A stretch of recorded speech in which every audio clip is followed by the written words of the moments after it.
Hello everyone, welcome to Smith speaks. यहाँ बात करते हैं जियोपॉलिटिक्स, क्रिकेट और हर वो खबर जो भारत के लिए मैटर करती है। क्लियर अपडेट्स, स्मार्ट एनालिसिस, बस बिना ड्रामा के। आइए बातें अपने अभी के टॉपिक्स पे।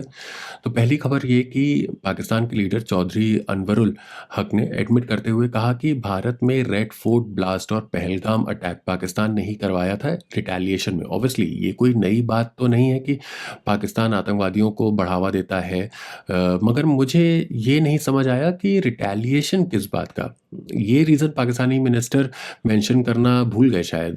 पाकिस्तान आवाम के गरीब होना रीज़न था, या पाकिस्तान की इकोनॉमी डूबना रीज़न था, आईएसआई का अपने ही कौम पे बर्बरियत करना रीज़न था, या Asim Munir so called field marshal का करोड़ों रुपयों का गमन करना रीज़न था। बहरहाल मेरे हिसाब से भारत और पाकिस्तान के बीच एक फुल फ्लेजेड लड़ाई ड्यू है, और वो आने वाले समय में हो करके ही रहेगी। शायद ये यूएस इंडिया की ट्रेड डील के बाद या ट्रम्प के टेन्योर खत्म होने के बाद हो, मगर होगी ज़रूर। दूसरी खबर के लिए फिर से हमारे पाकिस्तान से ही है, कि पाकिस्तान के डिफेंस मिनिस्टर ख्वाजा आसिफ ने कहा है कि can not rule out an all out war with India. Obviously अब आतंकवादी हरकतें करेंगे तो अब भारत चुप तो बैठेगा नहीं। मेरे ख्याल से अगली बार जब भी ऑल आउट वॉर होती है, चाहे वो कश्मीर के थ्रू हो या गुजरात के पास केसर क्रीक की तरफ से, भारत को अब पाकिस्तान को पूरी तरह से तोड़ ही देना चाहिए।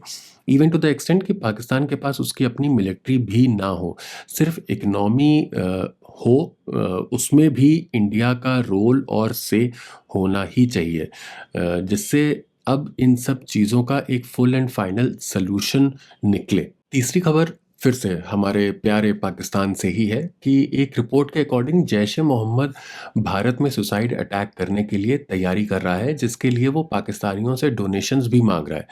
इससे ये तो पता चलता है कि जैश ए मोहम्मद की अब भीख मांगने की नौबत तो आ गई है, मगर आईएसआई और आर्मी भी फंडिंग नहीं कर पा रहे हैं, ये सोचने वाली बात है। देखिए, भारत को अब मिलिट्री एक्शन लेना ही पड़ेगा, क्योंकि इतने सालों से देख लिया है कि आईएमएफ हो गया, यूएन वगैरह, ये सब कुछ भी नहीं करेंगे और इन सब से कुछ होगा नहीं। और भारत अब उसकी जियोपॉलिटिक्स में वो रुतबा है कि वर्ल्ड ज़्यादा कुछ नहीं कर पाएगा, सिर्फ ये बोलने के अलावा कि बात करके इशू को सुलझाया जाए।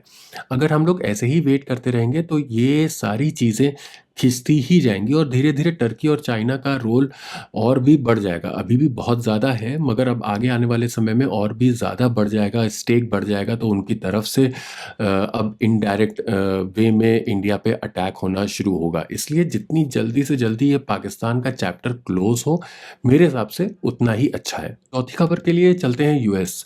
तो हाल ही में US China economic and security review commission ने रिपोर्ट सबमिट की है यूएस की कांग्रेस को, इस एनालिसिस के साथ कि चाइना ने फेक एआई इमेजेस के थ्रू प्रोपेगेंडा फैलाया था इंडिया के अगेंस्ट, और स्पेशली रफाल के against during India Pakistan conflict in मई।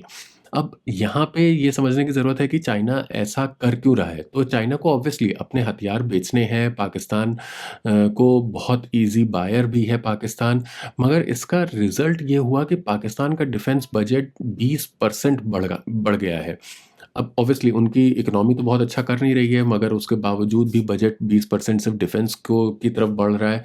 तो इसके रैमिफिकेशंस और इम्प्लिकेशंस भी बहुत ज़्यादा हो रहे होंगे। मगर इसमें एक दूसरा एंगल भी है, वो ये कि यूएस भी तो रफ़ाल को नीचे ही दिखाएगा, क्योंकि वो भी लाइन में लगा हुआ है कि किसी तरह भारत रफ़ाल को छोड़ कर के F-35s खरीद ले। शायद डोनाल्ड ट्रंप ने ये चाइना और पाकिस्तान की फेक न्यूज़ पढ़ के ही अपने फिगर्स बनाना शुरू कर दिया था कि 2 जेट गिरे, 5 जेट गिरे, 7 जेट्स गिरे।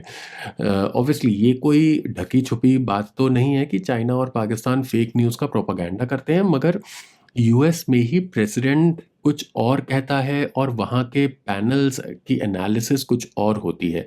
मगर मेरे लिए ये इम्पोर्टेंट हो गया है कि इन सबको काउंटर करने के लिए हमारा भारत क्या कर रहा है?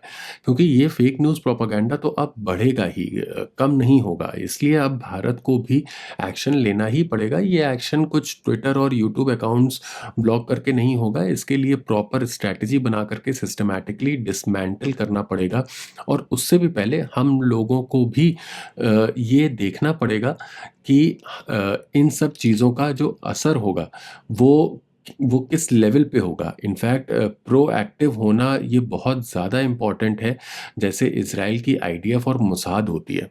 आप लोग बताइए कमेंट सेक्शन में कि आप लोग इन खबरों के बारे में क्या सोचते हैं। Thank you for watching. Please like, share and subscribe.